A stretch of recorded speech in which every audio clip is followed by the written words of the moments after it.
How to make a recording studio. Have a musical itch? Do you want to set up your own home recording studio? With all the gear required, it can be tough to know where to start. While studio making can be overwhelming, the basics are actually pretty straightforward. You can learn how to plan a studio, what essential gear you'll need, and how to set it up in order to start cutting tracks as soon as possible. Part 1: Designing a studio. 1. Find a good location. The best recording studios are in windowless, insulated rooms. Depending on the size of the group you want to record, the room should at least be able to hold a small table for your computer and interface. There should also be room for the performers. Avoid rooms with lots of outside noise. Aim for the quietest space possible. You don't want a great take interrupted by your neighbor's lawnmower. In general, bigger is better. Try to find a room that won't be too cramped and that has space for several musicians and all your gear. Pay attention to the room's floor.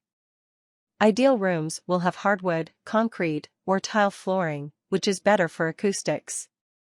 Carpeting will absorb high-frequency sounds, but not low ones. It may also get worn down by high foot traffic. Pick a room with good overall acoustics. This usually means a larger room with fairly high ceilings, asymmetrical walls, and irregular surfaces for sound dispersion. 2. Consider a suite of rooms, if possible. Full-scale recording studios usually have at least 2 rooms for production. One of these is called the live room and another is the control room. There may also be one or more small rooms called booths or isolation booths. In professional studios, the live room is where musicians perform. It is usually separate from the booth, where single musicians or vocalists can be acoustically isolated for very clean takes. The engineer does the recording, editing, and mixing of the takes in the control room. In many homes, a suite set, UPS, won't be possible. You may only have space for a live room. At most, you may be limited to a small live room and control room. Closets can often be converted into small isolation booths, as well. 3. Map out the basic setup. There's more to a recording studio than just microphones and musicians. In most studios, there are 2 major systems. You'll need to understand and organize these according to your interests and the projects you intend to record. The first setup is the recording system. This takes in audio from instruments and microphones and records it either digitally, using a computer or digital recorder, or to tape. The second system is called the monitor system. This includes an amplifier and speakers for the recording engineer to listen to the recording as it is being performed, as well as after the recording to do mixing and editing. You can set up a home recording studio with a pretty small budget. At the very least, you'll need a computer, a DAW, audio interface combo, studio monitors, 1 set of headphones, 1 mic, a few cables, and 1 mic stand.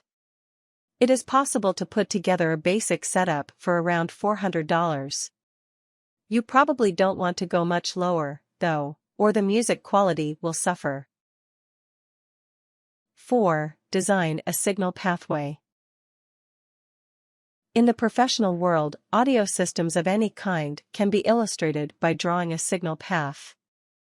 This follows the audio signal from beginning to end to show the user exactly what is being done to the sound in a particular system. For a typical beginner studio, the signal path follows a basic plan. The signal starts at the input source, i.e. the instruments and microphones.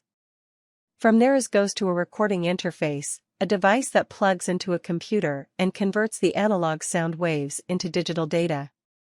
From the computer interface, the signal will go into Digital Audio Workstation (DAW) software. It is here that the recorded sound can be edited or mixed. The signal next goes into an audio or recording interface to be returned into an analog signal.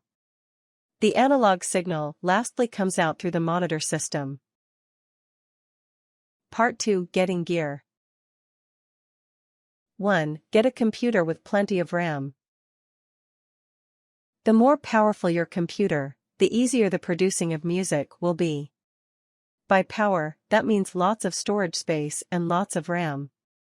Upgrading RAM and storage is the most important thing, because this will give the computer faster and smoother running speeds.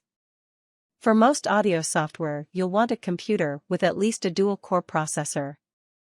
If you intend to mix lots of tracks, however, consider a quad or multi-dual core. It's important to have a separate computer for recording. Don't use your personal computer with all of your pictures, games, and music on it. Pro Tools and other recording software will require a lot of operating space. Apple MacBook Pro is a popular model for many do-it-yourself musicians. This is because the model has lots of storage space, lasts for years, and is very portable. Apple also offers upgrades for RAM, memory, graphics chip, and other options. The computer costs between $1,200 and $2,500. 2. Choose recording software. All modern recording studios use computer software to save audio and allow for careful editing. Digital audio workstations, DAWs, vary greatly from one maker to the next, but one is usually included with the purchase of a recording interface. Mac users benefit from the inclusion of GarageBand on modern Macs, while PC users can use one of many free alternatives like the free version of Pro Tools 12.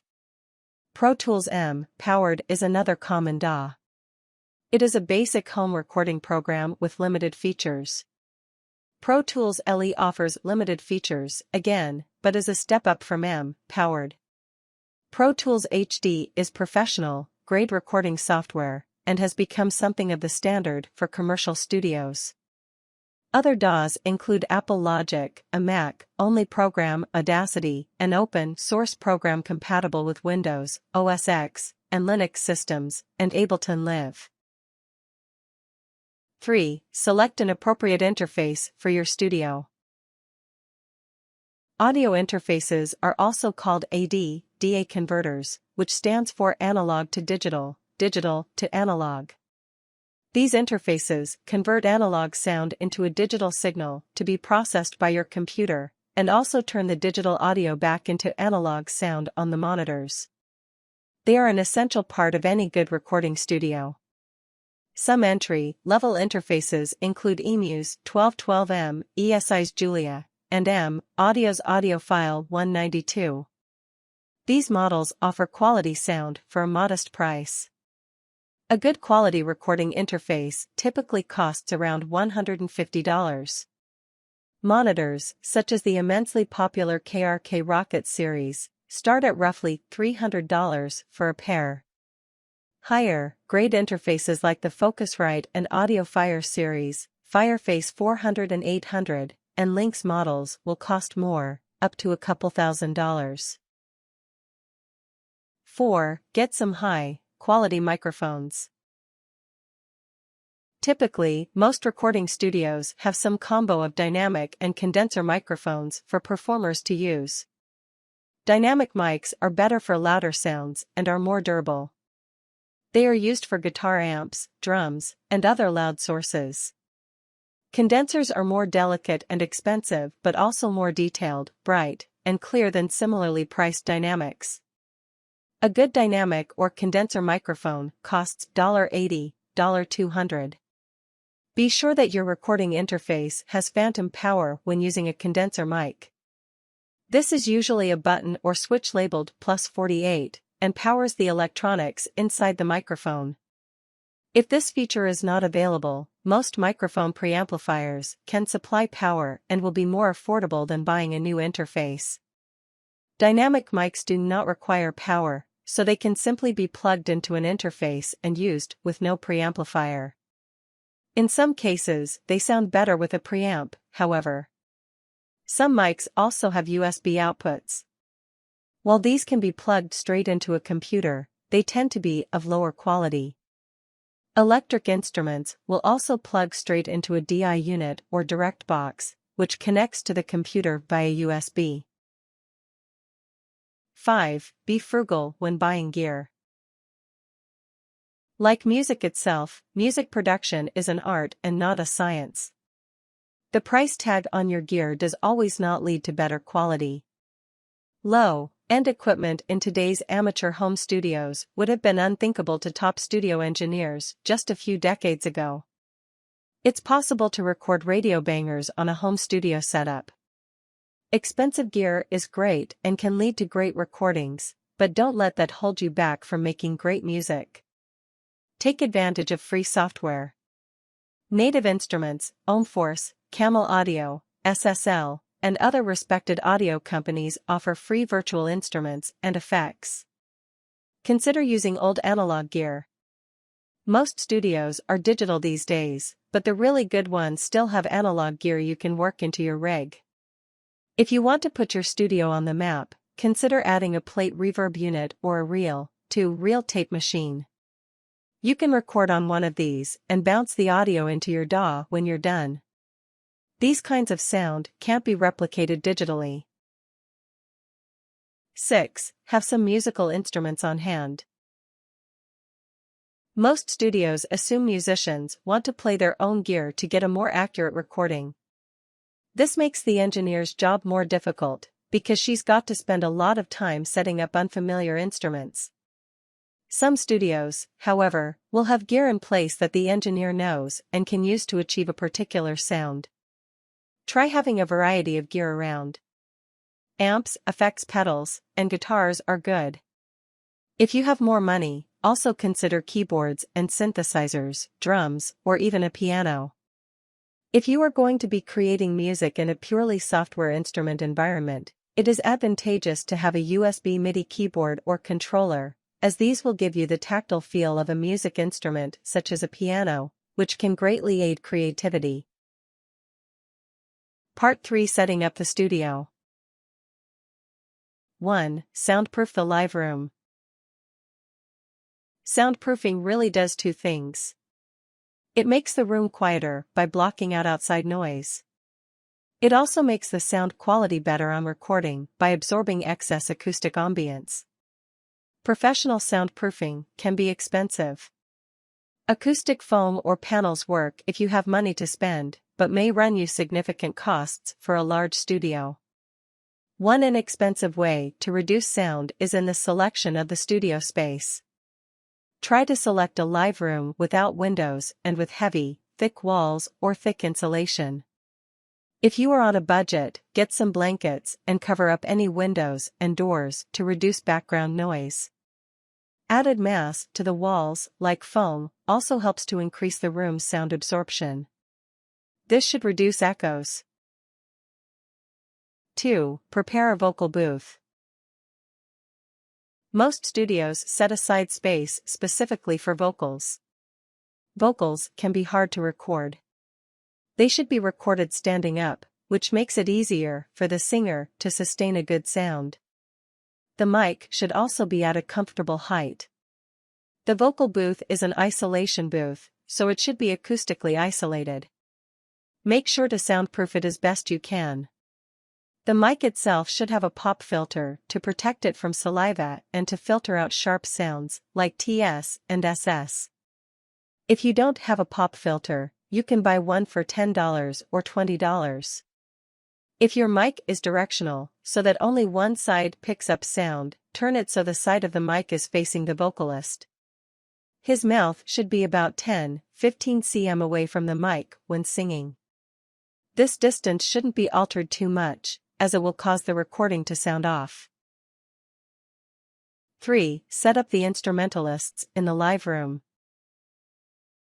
You'll want mics to be just far enough from the sound source, i.e. acoustic instruments or amplifiers, so that they don't hinder the musicians. This typically doesn't involve a pop filter of any kind. If you have a small instrumental mic, use that. Instructions are usually included with the user manual.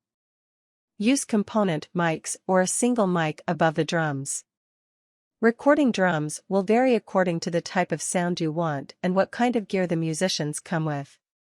The best drum sound comes from single mics that clip onto individual components. You can then put these on the same channel in the DAW. If you don't feel like outfitting each component with a separate mic, take one mic and position it a few feet above the center of the kit. No pop filter is needed, but make sure to face the mix recording side down. Doing so will add more room sound to the mix.